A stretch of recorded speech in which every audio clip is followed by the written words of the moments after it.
함께 보실 하나님 말씀은 구약성경 역대상 24장입니다.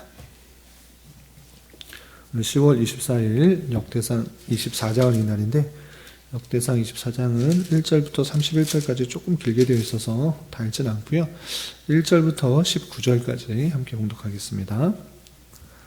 구약성경 역대상 24장 1절부터 19절까지 말씀, 구약성경 646면 전후를 보시면 되겠습니다. 1절부터 함께 봉독합니다. 아론 자손의 계열들이 이러하니라. 아론의 아들들은 나답과 아비후와 엘르아살과 이다말이라. 나답과 아비후가 그들의 아버지보다 먼저 죽고 그들에게 아들이 없으므로 엘르아살과 이다말이 제사장의 직분을 행하였더라. 다윗이 엘르아살의 자손 사독과 이다말의 자손 아히멜렉과 더불어 그들을 나누어 각각 그 섬기는 직분을 맡겼는데 엘르아살의 자손 중에 우두머리가 이다말의 자손보다 많으므로 나눈 것이 이러하니 엘르아살의 자손 우두머리가 16명이요 이다말 자손은 그 조상들의 가문을 따라 8명이라. 이에 제비 뽑아 피차에 차등이 없이 나누었으니 이는 성전의 일을 다스리는 자와 하나님의 일을 다스린 자가 엘르아살의 자손 중에도 있고 이다말의 자손 중에도 있음이라. 레위 사람 느다넬의 아들 서기관 스마야가 왕과 방백과 제사장과 사독과 아비아달의 아들 아히멜렉과 및 제사장과 레위 사람의 우두머리 앞에서 그 이름을 기록하여 엘르아살의 자손 중에서 한 집을 뽑고 이다말의 자손 중에서 한 집을 뽑았으니 첫째로 제비 뽑힌 자는 여호야립이요 둘째는 여다야요 셋째는 하림이요 넷째는 스오림이요 다섯째는 말기야로 여섯째는 미야민이요 일곱째는 학고스요 여덟째는 아비야요 아홉째는 예수야요 열째는 스가냐요 열한째는 엘리야십이요 열두째는 야김이요 열셋째는 훗바요 열넷째는 여세브압이요 열다섯째는 빌가요 열여섯째는 임멜이요 열일곱째는 헤실이요 열여덟째는 핫비세스요 열아홉째는 브다히야요 스무째는 여헤스겔이요 스물한째는 야긴이요 스물두째는 가물이요 스물셋째는 들라야요 스물넷째는 마아시아야라. 이와 같은 직무에 따라 여호와의 성전에 들어가서 그의 아버지 아론을 도왔으니 이는 이스라엘 하나님 여호와께서 명하신 규례더라. 아멘. 네, 감사합니다. 오늘 말씀의 본문은 역대상 24장입니다. 우리가 어제 살펴보았던 역대상 23장에서는 솔로몬에게 성전 건축을 명하고 또 레위 사람들과 방백들에게 그 일들을 도울 것을 명한 이후에 레위 사람들을 다 모아서 그들을 계수하고 그들이 해야 될 직무가 무엇인지를 간략하게 요약하고 또 그들의 전체 수를 파악하는 그 장면이 나왔습니다. 그리고 계속해서 이어지는 말씀은 레위 사람의 인구를 계수하는 데서 그치는 것이 아니라 그들이 해야 될 일무들을 하나하나 천천히 밝혀나가고 있는 것입니다. 그래서 오늘 말씀에 있어서는 특별히 레위 사람 중에 아론의 자손들이 제사장의 임무를 감당할 것들을 말하고 있고 그리고 내일 읽게 되는 25장에서는 레위 사람들 중에 찬송하는 사람들이 어떤 사람들인지 또 26장에서는 성전 문지기로서의 봉사할 사람들이 어떠한 것인지 레위 사람들의 하나하나 임무를 하나씩 맡겨주는 그 모습을 살펴볼 수가 있는 것입니다. 오늘은 제사장 직분을 맡은 레위 사람들이 어떠한 사람들인가 나와 있는데 그 내용을 통해서 교훈받을 것이 무엇인지 생각해보는 시간을 갖도록 하겠습니다. 우선 24장 1절을 보시면 아론 자손의 계열들이 이러하니라 라고 되어 있는데 그래서 아론 자손 했을 때 첫 번째 제사장이 아론인 것입니다. 그래서 아무나 제사장을 할 수 있는 것이 아니라 아론의 아들들이 제사장을 계속적으로 이어나가게 되는데 그래서 아론의 아들들이 이러하니라 라고 알려주는 것입니다.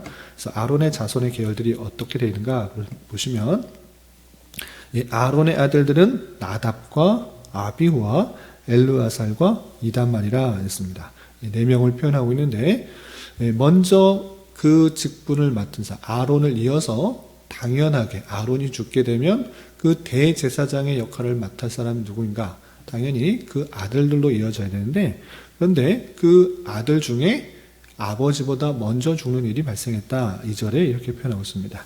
2절 보시면 나답과 아비후가 그들의 아버지보다 먼저 죽고 그들에게 아들이 없으므로 이렇게 되어 있습니다. 나답과 아비후가 먼저 죽었다. 아버지보다 아들이 먼저 죽었다. 안타까운 일이 아닐 수 없는데 왜 갑자기 죽었는가? 역대상에는 표현되고 있지 않지만 레위기 10장에는 그 이야기가 아주 자세하게 잘 표현되어 있습니다. 그건 무엇이냐? 하나님께서 그 제사 제도 또 그 성막 안에서 여러 가지 일들을 하는 데 있어서 자기의 생각과 자기 편한 대로 하는 것이 아니라 하나님께서 말씀해 주신 규례대로 그렇게 행해야 되는데 하나님께서 명하시지 않은 불로 그것을 가져갔다가 하나님께서 그들을 진노하셔서 죽게 된 것입니다. 이렇게 나답과 아비후가 자녀도 없이 먼저 아버지보다 죽게 되어서 그 역할들, 제사장의 역할들을 누가 해야 되는가라고 할 때 다른 아들이었던 엘르아살과 이다말이 할 수 있는 것입니다. 그래서 엘르아살과 이다말이 제사장 직분을 행하였다 이렇게 표현되고 있는 것입니다. 그래서 자연적으로 아론의 아들 중에 엘르아살과 이다말이 아버지를 이어서 제사장 직분을 감당하게 된 것입니다. 이렇게 엘르아살과 이다말을 이어서 그의 자녀들의 또 계보를 이어서 그 제사장 직분들을 감당해야 되는데 어떤 사람들이 나왔는가 보시면 3절 다윗이 엘르아산 자손 사독과 이다말의 자손 아히멜렉과 더불어 그들을 나누어 각각 그 섬기는 직분을 맡겼는데 그 엘르아살의 자손 사독 또 이다말의 자손 아히멜렉 이렇게 자손들로 나오는 그 자손들로 각각 그 제사장의 일들을 섬기도록 하였다 되는데 그럼 그 딱 아들 하나만 있는가? 아니고 자손들은 많이 낳았을 것입니다. 자녀들을 많이 낳았기 때문에 그 자녀 수에 대비하여서 그 제사장의 임무를 맡기도록 한 것입니다. 그래서 어떻게 했는가? 4절 보시면 엘르아살 자손 중에 우두머리가 이다말의 자손보다 많으므로 엘르아살과 이다말이 있는데 엘르아살이 낳은 자녀가 훨씬 많은 것입니다. 이다말이 낳은 자손은 상대적으로 적게 되어서 어떻게 했는가? 엘르아살 자손의 우두머리가 16명이요 이다말의 자손은 그 조상들의 가문을 따라 8명이라 16명과 8명을 뽑게 된 것입니다. 왜 16명과 8명인가? 때 그 밑에 또 나오지만 성전 봉사를 하는 데 있어서 모든 사람들이 한꺼번에 다 붙어서 1년 내내 그것을 섬기는 것이 아니라 이것을 순서를 정해서 그것을 섬기도록 한 것입니다. 그래서 다윗은 어떻게 했는가? 24 반차를 나눠서 24조를 만들어서 1년을 24수로 나누면 어떻게 되는 것입니까? 1년은 12달인데 24수로 나눴다? 그러면 한 달을 절반으로 나눈 것입니다. 그래서 대략적으로 한 사람이 15일 정도 섬길 수 있도록 한 것입니다. 그래서 2주씩 돌아가면서 그 제사장의 일들을 감당하도록 한 것입니다. 그래서 이 제사장이 1년 내내 그냥 쉬지도 않고 계속 그 일들을 감당하는 것이 아니라 다윗은 자손들이 많이 있기 때문에 24 반차를 만들어서 그렇게 섬기도록 했는데 인구수에 비해서 이 아들의 우두머리와 이 아들의 우두머리가 이렇게 되니 그 인구수에 맞춰서 비례적으로 그 일들을 섬기도록 한 것을 볼 수 있는 것입니다. 그런데 그러면 여기서 몇 명이죠? 16명, 이쪽에서 8명, 24 반차를 만들었는데 어떤 순서로 그것을 섬기도록 하는가? 2주 정도씩 어떤 식으로 섬기면 좋을까라고 할 때 그 일을 하는 데 있어서도 자기 마음대로 하고 싶다 하는 것이 아니라 제비를 뽑아서 그 일을 섬기도록 했다라는 내용이 5절에 이렇게 표현됐습니다. 이 5절 보시면 이에 제비 뽑아 피차에 차등이 없이 나누었으니 이는 성전의 일을 다스리는 자와 하나님의 일을 다스리는 자가 엘르아살 자손 중에도 있고 이다말의 자손 중에도 있음이라 라고 하면서 제비를 뽑아 차등이 없이 그 일들을 잘 감당할 수 있도록 돌아가면서 감당할 수 있도록 이렇게 결정하였다 이렇게 표현하고 있는 것입니다. 여기서 성전의 일을 다스리는 자 또 하나님의 일을 다스리는 자 이렇게 구분되어 있는데 이것이 정확하게 어떤 일인지 성경에서는 표현되고 있지는 않습니다. 그런데 그냥 성경 문맥 속에서 또 전체 내용을 볼 때 성전을 다스리는 자는 성전 밖에서 제단에서 제사 지내는 일들을 위주로 하는 업무가 아닌가 생각을 하고 또 하나님을 다스리는 자 이렇게 했을 때 그 성전 안에서 여러 가지 일들을 담당하는 그런 제사장이 아닐까 이렇게 추측은 해볼 수 있는데 정확하게 성경에 표현되고 있지는 않기 때문에 어떤 일인지는 정확하게는 알 수 없습니다. 그러나 성전의 일과 또 하나님의 일 이런 것들을 다스리는 그런 역할들을 했다라는 것을 알 수 있고 이것이 제사장의 본연의 임무다라는 것들을 우리는 추측해 볼 수가 있는 것입니다.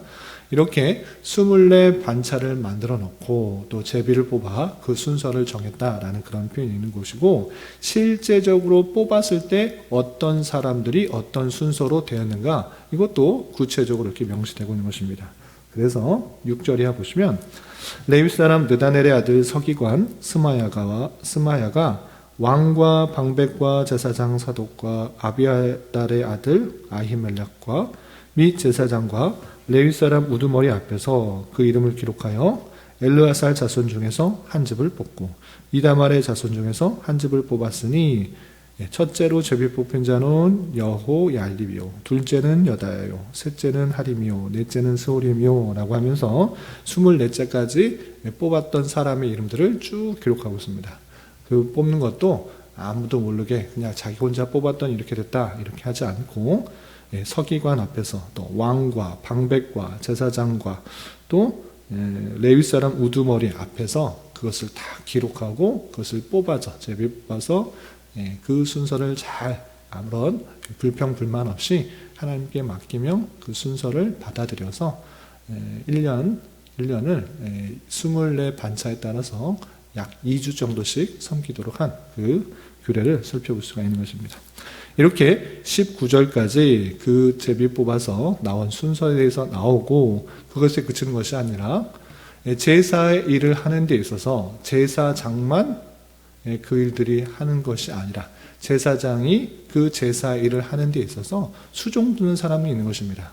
그 사람들이 레위 사람들인데 그 제사장을 도와 섬기는 일, 그 일들을 하는 사람도 이렇게 뽑은 것을 볼 수 있습니다. 그래서 20절 이하 31절까지 보면 그 제사장을 도와서 돕는 레위 사람들의 명단도 이렇게 표현되고 있습니다. 그래서 20절 보시면 레위 자손 중에 남은 자는 이러하니 아므람의 아들들 중에서는 수바엘이요 수바엘의 아들 중에서는 여드레아며 르하비아에게 이르러는 그 아들 중에 우두머리 이시야요 이스라엘의 아들 중에는 슬로모시오 슬로몬의 아들들 중에는 야하시오 라고 하면서 계속해서 이스라엘의 남은 자의 이름들을 쭉 밝히고 있는데 남은 자가 왜 나오나 이렇게 했을 때 앞으로 계속적으로 설명되고 있지만 찬송하는 자, 성전 문지기 하는 자 각각의 역할들을 다 감당 있는데 남은 자가 있고 그 일들을 남은 자는 제사장을 도와서 그 일들을 함께 감당하도록 한 것이다. 이렇게 생각하시면 되겠습니다. 그래서 맨 마지막 31절에 남은 자의 명단을 쭉 설명한 후에 31절에 보면 이 여러 사람도 앞에 기록된 이 여러 사람도 다윗 왕과 사독과 아히멜렉과 제사장과 레위 우두머리 앞에서 그들의 형제 아론처럼 제비 뽑혔으니 장자의 가문과 막내 동생의 가문이 다름이 없더라 라고 하면서 레위인의 남은 자들 중에서 이런 사람들이 있는데 이런 사람들이 섬길 때도 온종일 1년 내내 365일 계속적으로 그들을 계속 섬기는 것이 아니라 똑같이 차별 없이 제비를 뽑아 제사장도 24반차에 따라서 2주 정도씩 섬기는 것처럼 이 사람들도 2주씩 이렇게 섬기는데 섬기도록 하였다. 이렇게 표현되고 있는 것입니다.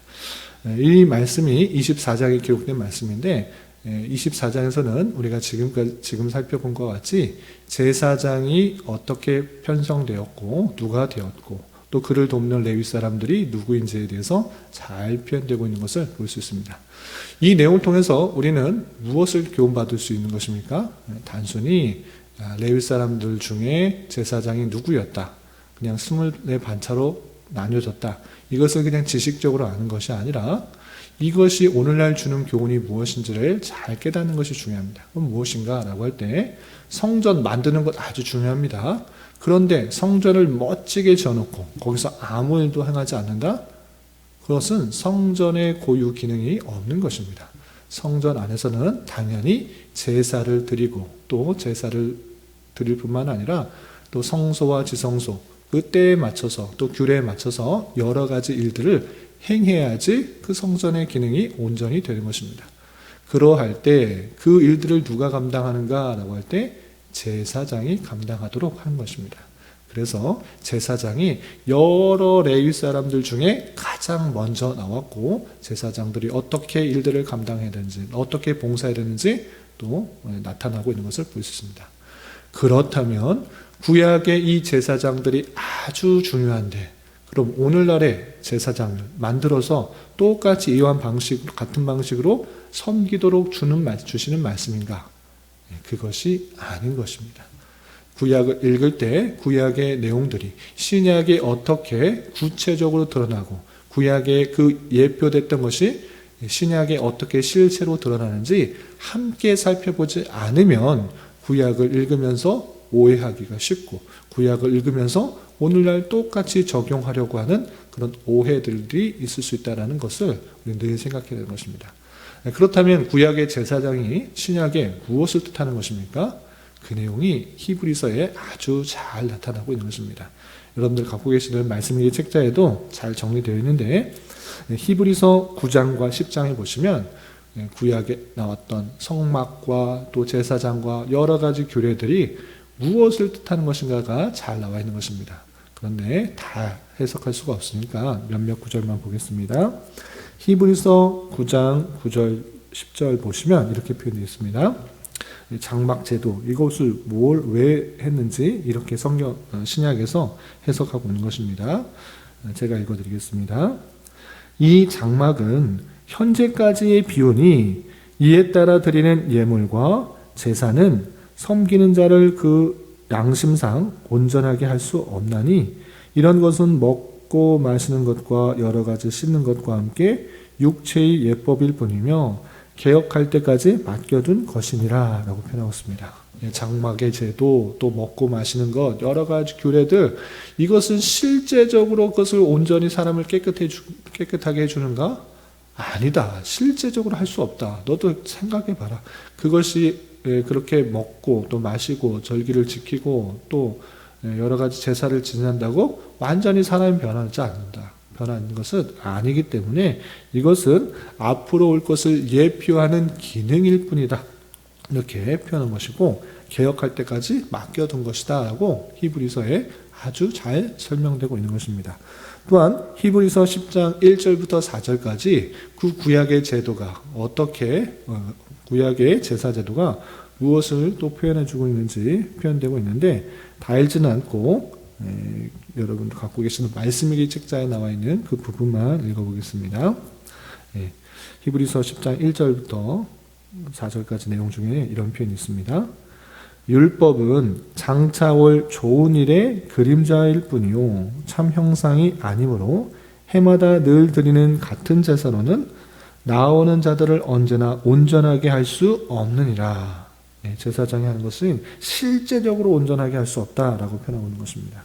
그러나 이 제사들에는 해마다 죄를 기억하게 하는 것이나니 이는 황소와 염소의 피가 능히 죄를 없이 하지 못함이라 라고 하면서 제사장이 아무리 제사를 잘 드리고 여러 가지 일들 해도 실제적으로 온전히 하는 것이 아니라 계속적으로 앞으로 있을 그 예수 그리스도의 그 희생 제사를 생각하여서 내 죄가 있으면 누가 대신 죽는 것을 통하여서 내가 죄 씻음을 받고 주님께 나아갈 수가 있는 하나님의 참된 언약의 백성이 될 수 있다는 것을 깨닫게 하여 주시기 위해서 이것을 했다, 이렇게 표현되고 있는 것입니다. 또한 히브리서 10장 11절부터 14절까지 중에서 이런 표현이 있는 것입니다. 제가 읽어드리겠습니다. 제사장마다 매일 서서 섬기며 자주 같은 제사를 드리되 이 제사는 언제나 죄를 없게 하지 못하거니와 오직 그리스도는 죄를 위하여 한 영원한 제사를 드리시고 그가 거룩하게 된 자들을 한 번의 제사로 온전하게 하셨느니라 라고 표현하고 있습니다. 지금 방금 읽은 것처럼 히브리서 9장과 10장에는 구약의 모든 제사 제도와 또 절기와 여러 가지 것들이 예표일 뿐이다, 그림자일 뿐이다, 실제적으로 그것을 사람의 죄를 없애지 못한다. 이것은 예수 그리스도를 예표하는 것인데, 예수 그리스도께서 우리의 참 희생 제물이 되어 주셔서 우리 십자가에 달려 돌아가심으로 말미암아 우리의 죄가 사해 주셨다. 그렇게 말미암아 우리는 온전하게 되었고 주님께 담대히 나아갈 수 있게 되었다라는 것을 밝혀주고 있는 것입니다. 그래서 제사장의 제도를 왜 주셨는가? 앞으로 오실 참 대제사장인 예수 그리스도를 생각하도록 그 일들을 계속적으로 감당했다는 사실을 우리는 잊지 말아야 될 것입니다. 그래서 이런 말씀을 대한 자로서 참 대제사장이신 예수 그리스도께서 예표가 실제가 되어 이 땅에 오셨고 십자가에 달려 돌아가심으로 말미암아 우리는 더 이상 구약 시대의 제사를 반복해서 드리지 않게 되었다. 이 사실들을 아는 것이 중요합니다. 제사를 드릴 필요가 없고 우리는 예수 그리스도를 믿음으로 말미암아 사죄와 또 칭의와 새 생명을 얻었기 때문에 주님께 담대히 그 보좌로 담대히 나아갈 수 있는 그런 자격을 얻었다 생각하고 감사함으로 기뻐함으로 주님과 인격적인 교제 가운데 날마다의 삶을 살아가기 힘써야 되는 것입니다. 그리고 한 가지 더 도전을 드리자면 오늘 제사장을 섬기는 데 있어서 인구수에 따라서 또 사람이 뽑히게 되었고 그것을 또 섬기는 방법에 있어서는 제비를 뽑아서 서로의 다툼이나 또 분쟁이 없이 다 돌아가면서 섬기도록 하는 그 모습을 볼 수 있습니다. 이것이 하나님의 지혜 가운데 그 제사장들을 섬기도록 하시는 그런 은혜인데 마찬가지로 오늘날 교회에 있어서 여러 가지 봉사하고 섬기는 데 있어서 하나님께서 맡겨주신 것이다 생각해 보면서 하나님의 지혜에 따라 또 여러 가지 일들이 맡겨지게 되었을 때 불평과 불만하는 것이 아니라 또는 그냥 힘들고 어려운 일들이라 생각하는 것이 아니라 하나님께서 내게 주신 그런 책임이다 생각하면서 어떤 일들이 맡겨졌을 때 불평 불만하기보다는 또 힘들고 또 어렵게만 생각하기보다는 이 일들을 통해서 더 훈련시키고 또 하나님을 바라보게 하시는 하나님의 놀라운 섭리가 있다 생각하면서 맡겨진 일들에 최선을 다하여 충성되게 감당하는 자가 되어야 될 것입니다. 그러할 때 주님의 교회 공동체가 또 더욱더 든든하게 세워진다는 사실을 기억해 보면서 그런 일들을 잘 감당하기를 소망해야 될 것입니다. 그런 저와 여러분이 되시기를 주님의 이름으로 부탁을 드립니다. 기도하겠습니다. 하나님 아버지 감사합니다. 오늘 말씀을 통해서 성전에서 제사 드리는 일을 주도적으로 해야 할 제사장 직분을 맡은 사람들에 대해서 살펴보았습니다. 이런 말씀을 대하는 자로서 오직 제사를 통하여야만 주님께 나아갈 수 있다는 것을 알려주시고 또 참된 대제사장으로서의 예수 그리스도께서 이 땅에 오셔서 모든 제사 제도를 완성시키심으로 말미암아 우리가 다 주님께로 담대히 나아갈 수 있게 되었다는 사실을 기억하며 늘 감사 찬송할 수 있는 자 되게 하여 주시고 주님의 일들을 감당할 때에 어렵고 힘든 것으로서가 아니라 기쁨과 충성으로 잘 감당할 수 있도록 인도하여 주시옵소서. 주님, 10월은 감사의 달로 보내고 있습니다. 지난 시간과 세월을 되돌아보며 하나님께서 신실하게 인도해 주셨음을 온전히 깨닫게 하여 주시고 앞으로도 가장 필요한 것으로 채워주실 줄 믿고 항상 감사하는 마음을 갖게 하여 주시며 이러한 삶의 자세가 한평생 지속될 수 있도록 은혜를 더하여 주시옵소서. 주님, 교회 내 육체의 질병과 연약함으로 생활이 어렵고 불편한 가운데 있는 여러 성도들 있사오니 주님 지켜주셔서 건강하게 잘 치유되고 회복될 수 있도록 인도하여 주시고, 직장과 사업장의 문제로 가족의 전도와 신앙을 위해, 복된 결혼과 가정을 위해, 아이의 임신과 남편의 사업을 위해 주님께 간절히 부르짖며 나가는 여러 지체들이 있사오니 주님, 그들과 함께하여 주시고 그들의 기도 응답해 주셔서 우리의 기대와 소망보다 훨씬 더 풍성한 것들로 채워주시는 하나님을 깊이 경험할 수 있는 기회 되도록 인도하여 주시옵소서. 이 시간 각자 주님께 간절히 간구하는 기도 제목 주님께서 들으시고 가장 선한 것들로 응답하여 주시옵소서. 예수님의 이름으로 기도 올리옵나이다. 아멘.